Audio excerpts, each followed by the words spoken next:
Okay, we are in. And this is not too bad. We've got turn 2 Druid, which puts us on 3 mana. We can hit the 4 then, and we've got Gaia's Revenge as the threat that we go for. Lifecrafter's Bestiary as well is going to allow us to scry and draw cards as well, which is not usually something you see in a green deck. Blue-white, so if this is control, then Gaia's Revenge is pretty sweet. And an Oran Reef Hydra. I do appreciate you. Ever so. Alright. On untaps. Extra blue goes with an Acroan Jailer. Is this blue-white aggro then? Tap creatures. Okay. Don't see him played very often, but it's not the first time I've seen him either. It's a nice 1-1 with some extra abilities. Apparently he's got something else to do because he's holding on to his priorities. There we go. Keep that in mind. Alright, play Forest and go Druid of the Cowl. Puts us on 3 mana, 4 for the next turn. Which is pretty sweet. So next turn is likely going to be Forest into Explosive Vegetation. Take into Custody. Taps down our Druid. So next turn we're just actually going to go with the Bestiary and start scrying every turn instead. Evolving Wilds. Cracks it. Still on blue-white? I'd imagine so. Yep. And a Nimbus Wings for his Jailer. Sure. He's got a 2-3 now. That is a threat. Dead in 10 turns. I've seen slower clocks. Alright, we get a land. Play our Bestiary.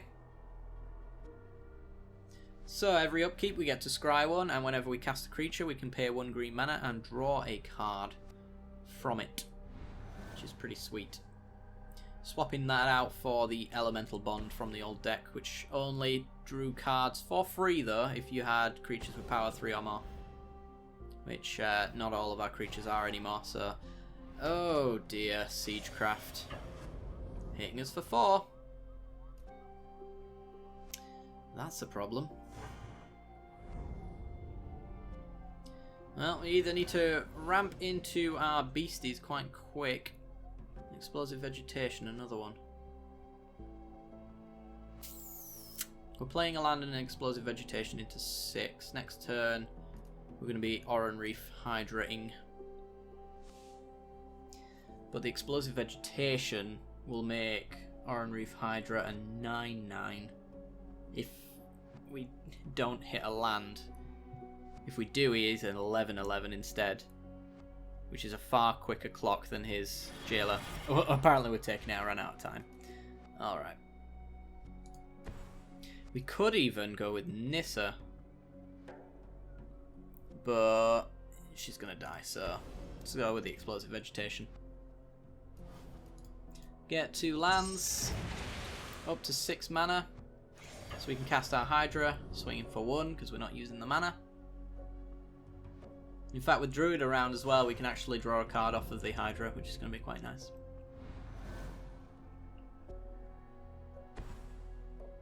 Meandering River. And a Mist Intruder. I half expected another aura, but fair enough. It's a lovely ingesting flyer. It's maybe blue-white flyers then, and he's just using Nimbus Wings and auras to crew him up. It just so happens to use a Jailer for some reason to fill the gaps, I guess. Don't know if we can race it though, unfortunately. We get to scry. Pulsar Marassa I'm keeping on top. That is life gain that will keep us in this game if we can use it properly. So, Oran Reef Hydra. Pay 1 so that we can draw a card. Tireless Tracker. It's a shame. We do need a target for the Pulsar Marassa. Currently we only have our opponent's Evolving Wilds, which I'm not against giving him. Reprisal. Ah, you son of a... God damn it. Okay. We're probably dead. We can pulse it back, though. And Tireless Tracker in the same turn. And draw a card. So that's going to be good. So at least we know there's nothing left from our opponent's threats. That's a Reclamation Sage. That would have been nice because we could have grounded the Jailer. Ooh. You know what? That might just be better. Let's take a Nissa's Renewal. I think the same plan still stands. We're going to Tireless Tracker, pulse back the Hydra, and the 6 life should take us up to 11. We take 5, we're down to 1.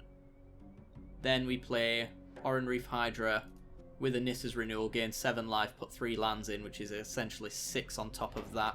Makes it an 11-11. Should be able to gain enough life here. Alright, Tireless Tracker. We cast a spell, so we can pay 1 to draw a card. We have Primal Bellow. We might just kill our opponent on the next turn. That is very much a thing that might happen. I'm going to main phase this Oran Reef Hydra. There's no reason why I should let him think he's going to win, really, because he might draw into a counter spell, which will kill us. If he's going to put an aura on it, he's going to do it anyway. So I'm just going to pulse back the Hydra now and gain the life.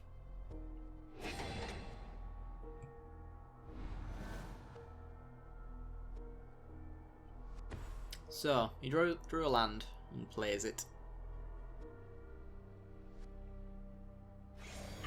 It's going to be close if we do win. It's going to be close if we lose, potentially. Because that Primal Bellow is going to do some work. Oh, you got our Planar Bridge. Nah. That was for the late game. Alright, I'd like to see a land. Or another Primal Bellow.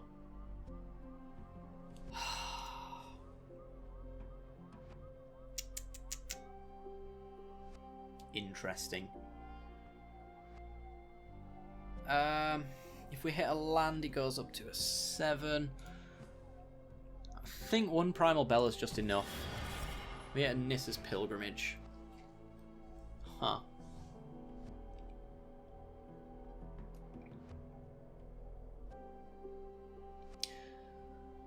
So, if we play the Hydra, and he has any kind of pump, he wins. So we're in gambling mode now, if we want to go down that route.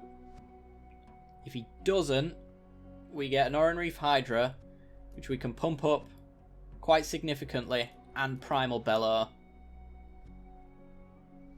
We'll gain enough life as well after that to do a decent swing. Oh, let's do it. I love to gamble. Yep, let's pay to draw. We get Rogue's Passage. We can make it unblockable. We get a clue, thanks to the Tireless Tracker, and Oran Reef Hydra gets a counter from the land. And we might as well swing in.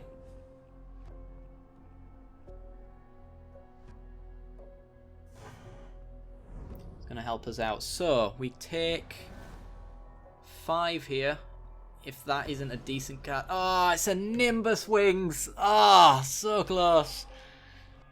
Let me just look at what we'd have got. We'd have gone... We'd have gained 3 lands, so we'd have gone up to 9 lands. That's +9/+9, plus another 6 on top of that. Plus our 3, plus our 1. That would have been the game. Well, we gambled. It didn't pay off.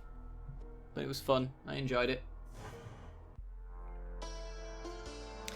Yeah, we could have gone Nissa's Renewal and lived there. But only for a certain amount of time. Alright guys, let's go on to the next game. Okay, we're in and we're on the draw. We have lots of Primal Bellows, we have a Tireless Tracker, and a Hydra down the line. Hydra can win a game just by itself, but there's no ramp in this hand. Alright, let's do it. Tireless Tracker can get some clues perhaps, and maybe we'll draw into something nice. Blue-green for our opponent. And there's a Nissa. That's nice, I suppose. So we can actually go turn 3 Nissa, grab a forest, play Tyler's Tracker, play the forest, get a clue. A thriving turtle. Sure. There's 2 energy. You can spend 2 energy to put a counter on it when it attacks. So it's going to be a 1/4 next turn. Eventually, our creatures are going to be much bigger than that. Why are we making exploding noises whenever I do absolutely anything? Game? Care to explain? Alright, so explosive vegetation in our hand puts us right in place to this Umwald Hydra actually, which is quite nice. That's annoying though. So he swings in. Does he pay the 2 energy? He does. So he gets a 1/4. He's got a Celestial Castellan, which is a 3 mana 2/3 with Vigilance and Renown 2. So he gets a 2 counters on it if it deals combat damage, which it's going to. Because we can only put down creatures that we don't want to block with. Namely Nissa, which wouldn't trade. Tyler's Tracker, which would trade, but I kind of like to keep it around. So let's go Nissa first. Should have maybe gone Tyler's Tracker there just in case our opponent didn't want to trade.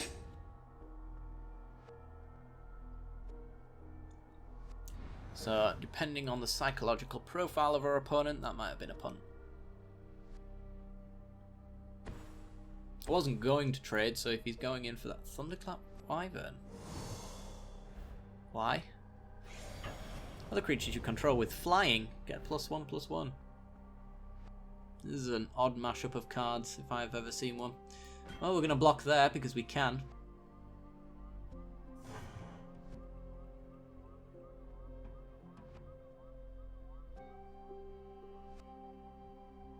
Okay.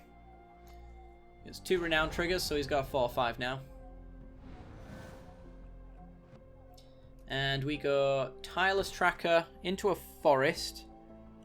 And we get to hold up a Primal Bellow so that we can trade off with this Castellan. Which is going to be quite nice. We can give our creatures +4/+4. Or one of them at least. And no attacks here.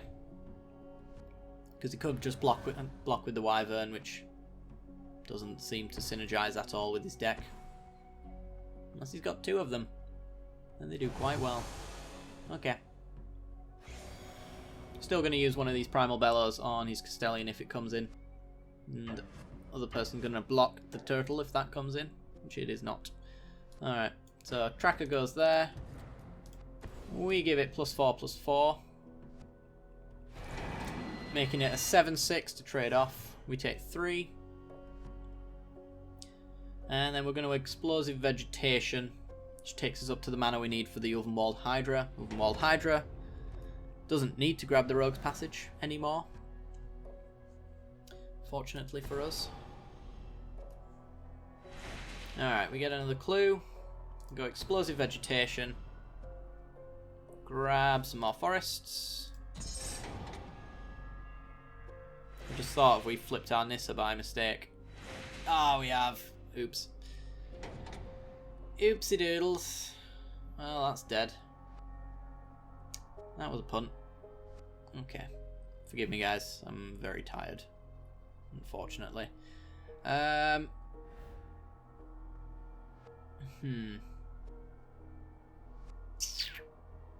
we want to put a 4/4 down, or do we want to hit the top card of our library? I think we'd probably just want to put a 4/4 down. It's dead anyway, so...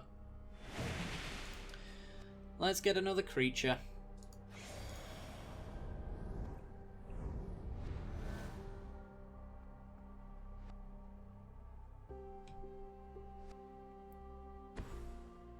Glacial Fortress into a Pulse of Marasa.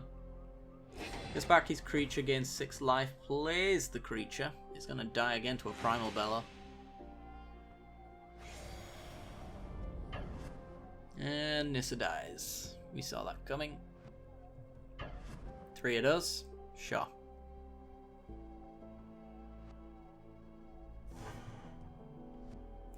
Yup, we can still get it back if we draw into our own Pulse of Marasa as well. Something to note. And he passes. We get a land. Of course we do. We always get a land. Alright. Ovenwald Hydra grabs us a land. It's got reach, so we can now start hitting our opponent. Get a land into play tapped, which gets us a clue. Get a land into play, which we can now sack a clue. We've got a decent blocker for his attackers. We can attack in right there easily. We can kill his Castellian if he wants to do that. Do we want to attack him with a tracker? No, he could double block the tracker and kill it. Which would force us to use our Primal Bellow, and I'd rather use it on an unblocked Ovenwald Hydra. Chooses not to block. Fair play. Sure. Let's see if he makes us crack a clue for the Tireless Tracker, or if we want to use our Primal Bellow for the means. He's got his own Ovenwald Hydra. This is a weird deck. A weird, weird deck.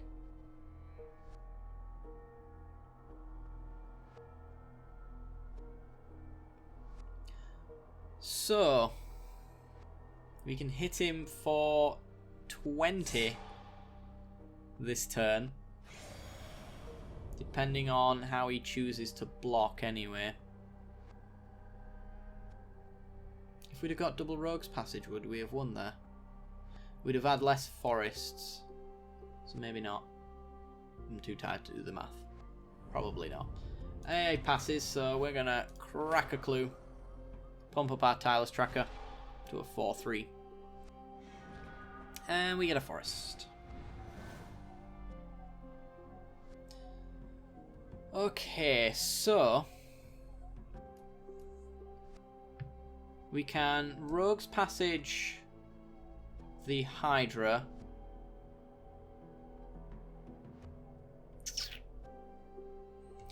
If we attack him with all of them, he probably blocks and forces us to do things we don't want to do.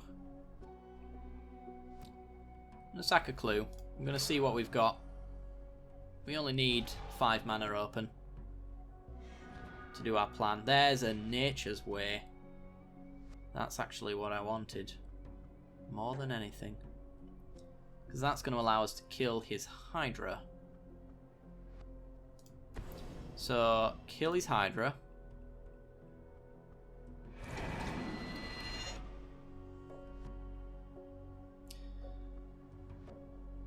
And play our Rogue's Passage. Get a clue.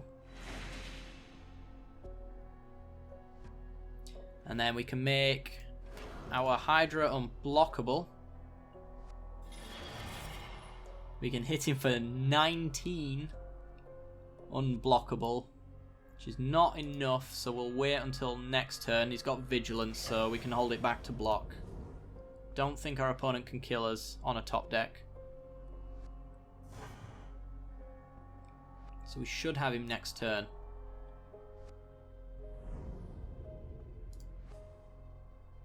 Should. 6 in the air, we block 1. He's got 3-3 there, we block. He's got 2-3 there, we block. Yeah, we're fine. He played a land. So we've got him. GG. He's going for it though. Fair play.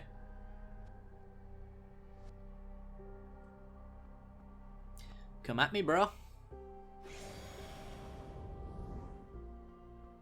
I wonder how many flyers he actually had in this deck to play Wyvern. I suppose he's a decent flashing creature, nonetheless. We block 1, we take 3. He animated his land for no reason. I thought he was just going to suicide them all into us, honestly. Not the case, it seems.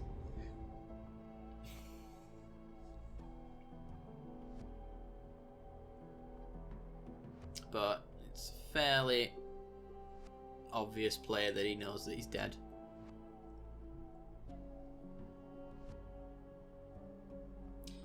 So let's see what he can do.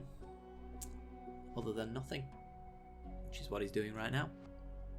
There we go. Alright, we untap. We can get our Nissa back if we want to, but we're not going to do that. We're just going to make Hydra unblockable. Get in with our Hydra. Could be an 11, but I'm just going to Primal Bellow it and win. GG! Hydra can win a game all by itself. If you draw a Hydra, it's a decent hand. Sweet.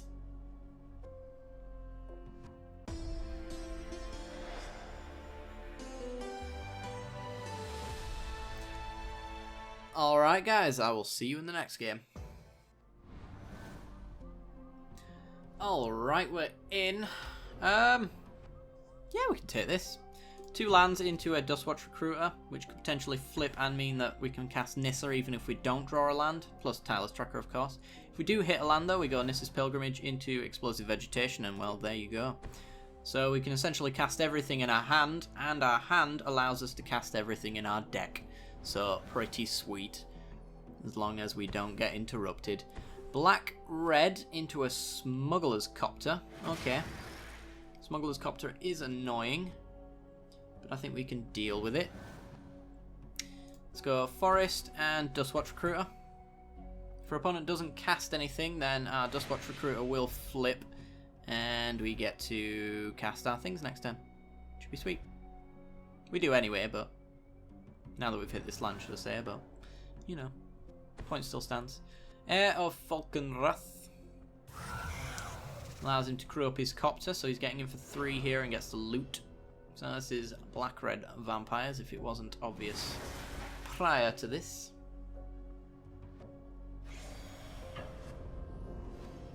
Seemed relatively obvious to me at the point, but usually if you see black and red, it's vampires for the most part. 9 times out of 10. Drops an Obnixilis into his graveyard. Alright, he's expecting this game to not go on very long, it seems.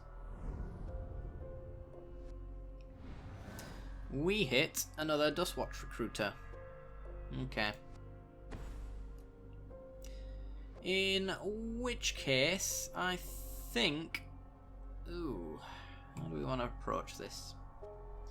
So, we could Nissa to grab a land. A land allows us to Explosive Vegetation next turn. Alternatively, we could Tireless Tracker now, and then Nissa's Pilgrimage next turn instead, if we don't hit a land. Leaving Tireless Tracker exposed like that with little value, though, I don't really appreciate. So, same with Nissa, really, but we might want to start putting a little bit of pressure on the board. I think we'll just go with a Nissa's Pilgrimage for now and just swing in for 2. Could maybe even do with looking for our Hydra with Reach. The Dustwatch Recruiter can help us find that. But I think we'll ramp for now. Ramping allows us to do more things later, which is always good. So grab 2 forests, 1 into play, 1 into hand, and pass the turn. We'll be on 5 mana next turn, which does mean that we can do 2 things if we want to. Or we could just ramp even further. Fury Blade Vampire. Oh, that's annoying. It does mean he's tapped out though, so he's only getting in 5 here, and he can't discard anything of value, so there's no Fiery Tempers coming our way. But still, that is a lot of damage. A lot of value off the Smuggler's Copter as well. Discards.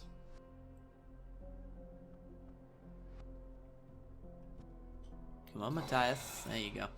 A Liliana. He's dropping all of his Planeswalkers. I think he's hunting for a land.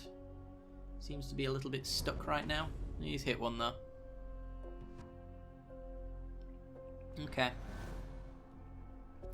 So, what do we want to do?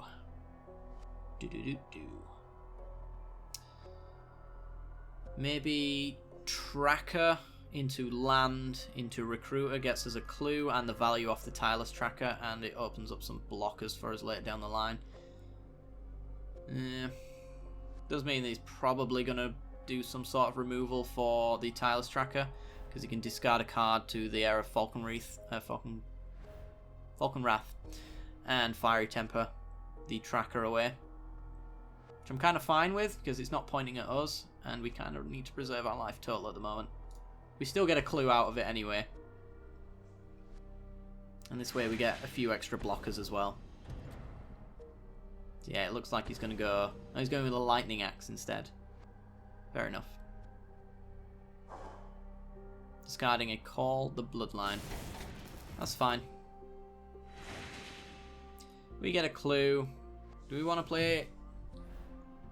Yeah, we probably do want to play the Recruiter here over cracking the clue. Could really do with some life gain though. This is getting too close. And we'll swing in for 2 because he's likely going to discard and go flying over the top with this guy. Or gal. Yeah.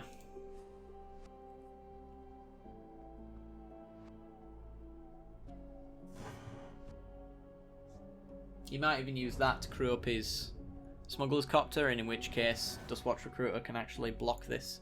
Not as efficiently as we might hope if he goes for the discard option. But it's potential. Really need that life gain though. Come on, life gain. Pull some Marassa. Be nice. Won't save us in the long run, but gives us some extra time. So, he has the chance to discard. Looks like he might be going for it.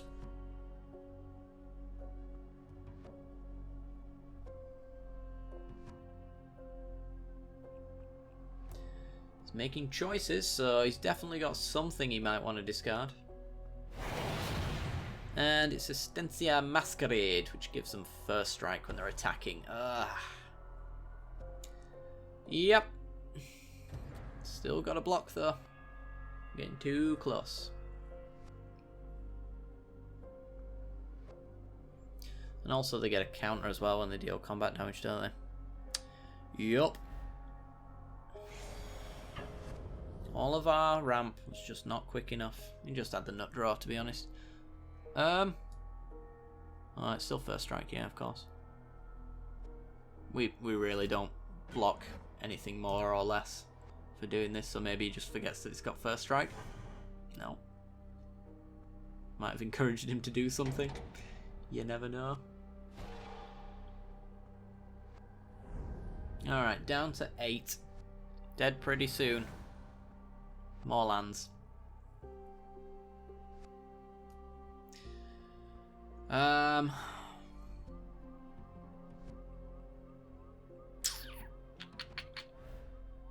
That's going to be a 5 trampler. It's got 3 in the air. That's 8 damage. If we don't block, that is, anyway.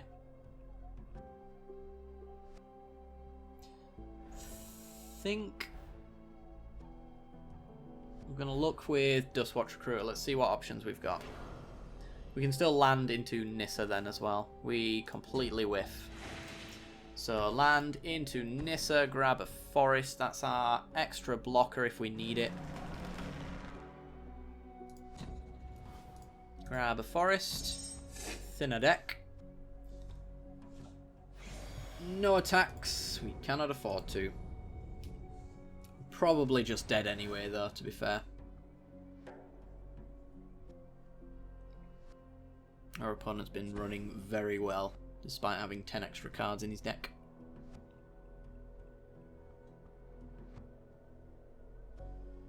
But that's Smuggler's Copter for you. It'll sort anything out. A bad hand can turn into a good hand in a matter of a couple of turns. Plus it's super annoying to deal with, especially in mono green. We only have Reclamation Sages and a few fight cards if he so chooses to crew it up on our turn. Yeah, there's a lovely lady coming in. Discards the last card, so his new creature deals some damage to us as well, so we're dead. Almost certain of it. And she's Bloodhall Priest. Deals what? 2 damage to us? 2 damage, killing our Nissa.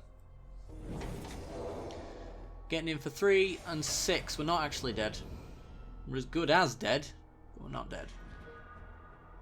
Loots, even though he can't keep the card. Because he can still madness it, but he doesn't hit what he needs. I think he was looking for a fiery temper there to actually finish off the game, which would have killed us. But I don't think there's anything that can get us out of this now. We don't have a board wipe. We don't have any creatures. Yep. And we draw more ramp. Oh dear. Clue. Go. More lands. Oh my god. Alright. Play a forest. Play an explosive vegetation. Float some mana. So that we're completely tapped out. There we go. We got all of our lands. We just weren't fast enough and we didn't draw anything good enough. Unfortunately. So I say GG to our opponent, who should probably just attack straight in right now. He wants to play an Olivia first though. Alright. Respect that, you're going for the max damage. Sure. You can do that. Can't discard, so damage that you see there is the damage that is coming through. And an extra 2 damage. Didn't even get to hit us with his creatures, because his Bloodhole Priest has done it for him. Ah well. Alright guys, that's going to do it for today's episode. So if you did enjoy the video and the deck, then be sure to leave a like, it helps me out a great deal. Lets me know you are enjoying the deck and the series as well. Be sure to subscribe for some more Magic Duels as well as other stuff, and you can check the end card for that kind of thing. And be sure to subscribe, and if you have subscribed and haven't yet done so, then be sure to hit the little bell icon next to the subscription button to be notified when I release new videos. Alright guys, hope you enjoyed the video, and I'll see you next time. Bye bye.